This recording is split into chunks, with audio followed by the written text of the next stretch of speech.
Olá, mulheres do canal Despertar da Mulher. Meu nome é Aroni Andrade, eu sou psicólogo e o nosso assunto de hoje é sobre o pós-término. A gente está fazendo uma série de vídeos ligados a relacionamentos, então a gente vai abordar esse tema um pouco de forma mais reflexiva, né?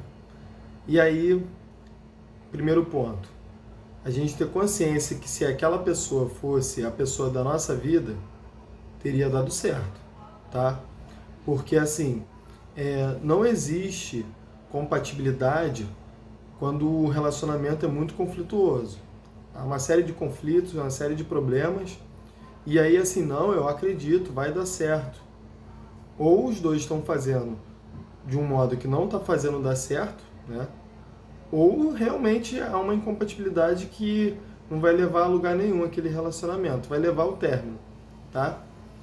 Um outro ponto importante é não alimentar lembranças. Por exemplo, uma coisa que eu tomo cuidado, né, para eu não entrar na autossabotagem, é a questão de você alimentar músicas no começo do relacionamento. Então, assim, todo casal tem uma música juntos. Eu não faço isso. Por quê? Porque a nossa mente, ela associa os eventos. Então, por exemplo, é o perfume que a pessoa usa, é a música que vocês tinham em comum, é o lugar que vocês gostavam de ir. E aí você vai ter que ter o trabalho de ressignificar tudo isso. Os lugares, tem lugares que vai ser inevitável, você vai ter que ir mesmo, tá? E perfume também, né? Ninguém pode proibir alguém de usar perfume, mas assim, música é algo que eu não costumo fazer, né? Eu não costumo querer ter, para não depois, caso o relacionamento não dê certo, não é que eu já entro desacreditando não, tá? É porque eu sei que isso é um ponto que mais lá na frente, dando errado, pode acabar me prendendo a situação, tá? Então, é isso. Isso é você não alimentar lembranças através dos sentidos. Sentido, o lugar, né? O perfume traz a memória afetiva, a música, ela traz a memória do que vocês viveram de bom, né? Porque quando a gente termina, e aquilo causa muito sofrimento, a gente fica preso só ao lado bom. E aí eu entro no terceiro ponto. Fazer o exercício de fixar na sua mente o que fez vocês terminarem, tá? Foi aquele comportamento totalmente inadequado naquela situação, totalmente tóxico, totalmente abusivo. A pessoa só estava comigo por interesse. Se eu não fizesse todas as vontades, era motivo de desentendimento. Então você tem que começar a pensar assim, não, a gente terminou, mas eu tenho que olhar o lado negativo das coisas sim. Porque se eu me prender só ao lado bom, a chance de você ficar remoendo aquele sentimento e ressentimento é muito grande, tá?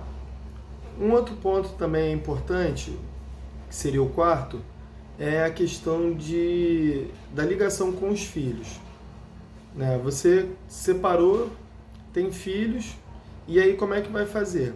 Vocês conseguem ter um amadurecimento, de ter uma conversa saudável, sem agressões verbais, sem apontar que cada um fez, né? Apontar o defeito um do outro? Consegue isso? Tá ótimo, tudo bem. Agora, não consegue? Pedir a alguém que conheça o casal para intermediar essa relação. Isso é muito válido, né? Porque o que acontece? Você, quando termina um relacionamento, o importante é cortar o contato, não o vínculo, quando ele existe, que no caso dos filhos, cria-se o vínculo. Aquela mulher vai ser a mãe dos meus filhos para a vida toda. Aquele homem vai ser o pai dos meus filhos a vida toda, não tem como tirar isso dele, né? Então, é necessário, sim, em alguns casos, alguém intermediar para tentar conduzir de uma forma mais amena, menos agressiva, essa situação que gera muita perturbação, tá? Um quinto ponto é a questão da alienação parental.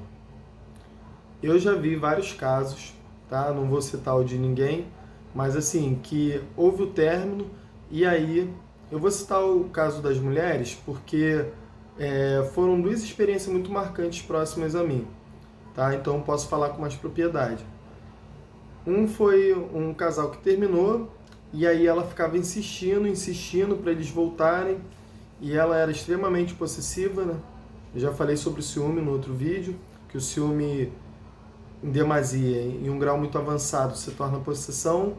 E aí ela era assim, ela queria ter aquele homem só para ela. E aí tem casos também, né, que a mulher, o homem sente ciúme dos filhos, né? Existe isso.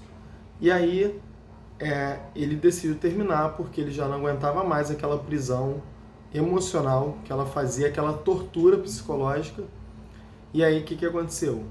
Ele queria visitar o filho, só que quando chegava lá, ficava lá, ela insistindo: vamos voltar, por favor, pelo amor de Deus, eu te amo. Se você ama, você liberta, você não aprisiona. E aí ficava nessa paixão doentia, e aí ele sufocado, ele falou: não dá. E aí os dois tiveram que ir para a justiça para avaliar essa situação. E assim, extremamente tóxico, extremamente abusivo da parte dela. O que costuma acontecer? Há uma projeção psicológica por parte da mãe, no caso de filho homem, mais comum, de projetar no filho homem a questão mal resolvida com o ex-marido. Por quê? Porque o filho ele é um fruto daquele relacionamento. E a criança vai lembrar, sim, em muitas situações, a personalidade do pai ou da mãe, tá? E aí isso também explica, né, a questão de muitas mães e muitos pais não gostarem, não gostar, mas ter um ranço ali da criança, né? Ficou magoada com o ex e aí despeja tudo na criança, tá? E aí, assim, costuma acontecer isso sim. E isso vai gerar alienação parental. Seu pai não presta, seu pai só vem aqui a cada 15 dias ou toda semana. Cadê o seu pai para te ajudar nessa hora? E aí começa a querer moldar na cabeça da criança o pai vilão. O pai que ele não presta para nada. Será que é isso mesmo? Será que se não prestasse, a mãe teria tido um relacionamento com aquele homem? Para avaliar. E aí, dentro dessa projeção, a criança vai absorver muito bem. Por quê? Porque é a mãe que está dizendo. A mãe tem muito poder, tem muita influência. Tá? Por exemplo, uma outra coisa que acontece nessa projeção: comparação. Começa a comparar a criança com o pai, ou o pai com a criança. E de forma sutil. Desculpa, pessoal, eu moro em frente à rua, então essas coisas podem acontecer. E assim, de forma sutil ou de uma forma velada, né? Assim, a criança não percebe, tem que ter uma terceira pessoa para observar aquilo na convivência, ou de forma declarada: você é igualzinho ao seu pai. Né? E é sempre a parte negativa, assim, o defeito, a limitação, que às vezes nem é algo intencional, mas é uma limitação, uma dificuldade que o pai tinha ou tem, e a pessoa observa aquilo e usa contra os filhos. Você é igualzinha à sua mãe, você é igualzinho ao seu pai. Mas o que? Em qualidade? Não. Não é. Então isso é uma comparação que cria, sim, tá? Um problema psicológico, que é a da pessoa se comparar na vida adulta. Isso na infância não vai aparecer muito, não. Na adolescência pode até surgir alguns traços. Agora, na vida adulta, é aquela pessoa que entra no relacionamento e começa a se comparar. Ah, mas como é que era o seu ex? Como é que acontecia isso? Como é que era tal coisa? Como é que era o relacionamento? Você me tratava ele igual você me trata? Eu quero ser mais valorizado que o seu ex. Cada história é uma história, né? A gente não tem o porquê entrar nessa comparação. Mas isso sim é um traço de uma vivência na infância, que provavelmente foi alguém ou algum adulto que causou aquele problema psicológico, tá? Então, assim, esses 5 ou 6, agora eu já não lembro, pontos são os mais comuns pós-término. E aí eu estou apontando o que acontece. Quais são as soluções? Buscar ajuda psicológica, tá? Nesse momento pós-término, porque é importante você aprender a se enxergar o relacionamento de uma forma mais clara, tá? Você não ficar colocando tanto o passado e os sentimentos, as emoções por cima de tudo que aconteceu, tá? Outra coisa também é você não estagnar a sua vida, porque assim, o término, quando há muito envolvimento, muito vínculo, não estou dizendo que seja saudável não, mas quando há muito vínculo, costuma ser um processo de luto.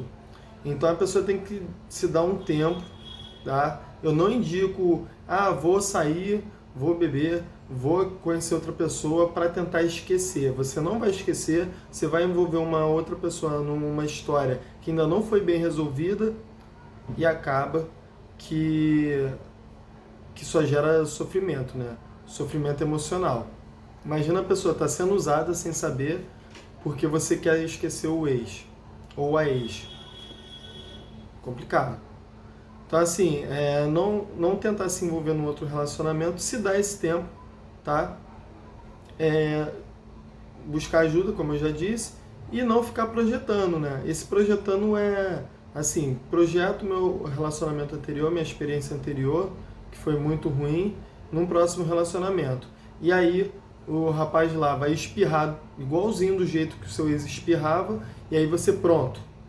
Ele é igualzinho, você pode até não falar nada, mas ele é igualzinho o meu ex. Lá, o que ele fez? Igualzinho. Né? Tanto nos trejeitos, quanto nas atitudes. Você, começou assim meu outro relacionamento, ele também tinha uns comportamentos assim. Mas aí você não sabe o porquê que a pessoa tem um comportamento e se aquele comportamento realmente diz respeito ao comportamento do seu ex. Pode ser um comportamento semelhante, mas com causas diferentes. Tá?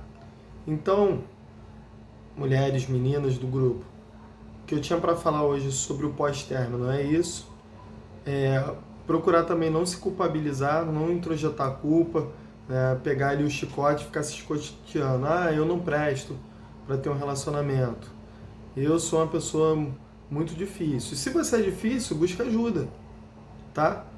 E assim, se você não avaliar o que foi que fez dar errado o relacionamento, provavelmente você vai vivenciar as mesmas coisas num próximo relacionamento. O que vai acontecer? Você não superou porque você não refletiu. A gente só supera quando a gente reflete, tá? Entende o porquê, ou se não entende, pelo menos tenta ver de uma outra forma, uma forma que dê algum sentido, alguma valorização, tá? Porque assim, o sentimento de mágoa é muito comum. Então, como é que a gente remove essa mágoa? Olhando diferente aquela pessoa que nos magoou. Ou tentar entender o porquê que a gente se magoou com as atitudes dessa pessoa. Tá? Se você não tem um olhar diferente, provavelmente você vai ficar um pouco preso a esse relacionamento. Aí a pessoa confunde paixão, amor com ressentimento e mágoa. Você não quer mais nada, aquela pessoa não te faz bem, tanto você sabe quanto ela sabe que aquele relacionamento não vai adiante. Mas aí o capricho do ressentimento, da mágoa, faz você querer voltar com aquela pessoa para provar talvez que você estava certo. Né? Quero voltar com ele porque ele não entendeu a minha personalidade, ele não entendeu as minhas atitudes. Ele não entendeu ou ele entendeu e não quer? Tá? Então é pra gente avaliar. Tá bem? É isso que eu tinha para trazer para vocês hoje. Espero ter enxugado ao máximo a questão do pós-término.